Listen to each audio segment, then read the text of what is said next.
अगर दांत आपके साफ नहीं ना है तो आपको पेट की बीमारियां लगेंगी। इसके बारे में हदीस है, अस्सिवाकु मतहरतुल फमी व मरजातुल रब। मिसवाक मुंह को पाक करती है और रब को राजी करती है। सबसे पहले आपने लेनी है फटकड़ी, बरियां कर लेना है इसको। ओके। अब इसको जब बरियां करते हैं आपने किसी कढ़ाई में या तवे के ऊपर इसको डालना है, इसमें से पानी निकलेगा, बाकी जो इस तरह फूल जाएगी ये हल्की हो जाएगी, ठीक है ना।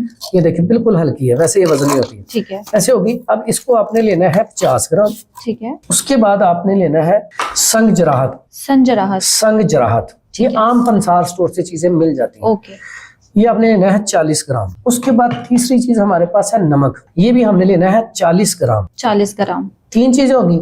लौंग हमने लेने हैं सिर्फ 5 ग्राम, ठीक है, सिर्फ 5 ग्राम। उसके बाद ये अकर करा है, ये लेना है अकर करा, ये लेना है 5 ग्राम। अब सारी चीजों का हमने फाइन पाउडर कर लेना है, ठीक है। पाउडर करने के बाद आप ब्रश के साथ मिसवाक के ऊपर लगा के या उंगली के ऊपर लगा के आप बच्चों को ये करना सिखाएं मंजन। ठीक है। इतना कमाल का है और मजेदार इतना। फिर एक और आपको बात बताऊं, अक्सर बच्चे पेस्ट खा लेते हैं, पेस्ट में केमिकल होते हैं, हाँ जी, वो कैंसर भी पैदा करते हैं, तो इन्फेक्शन पैदा करते हैं। अगर ये खा भी लिया जाए तो इसमें कोई चीज ऐसी नहीं है जो उसको बच्चे को या बड़े को नुकसान दे, ठीक है। और ये बड़ा मजेदार है। ये बच्चों को करवाना शुरू करें तो इंशाल्लाह मुझे उम्मीद है उनके दांत साफ होंगे। जब दांत साफ होंगे तो बच्चों की सेहत अच्छी होगी।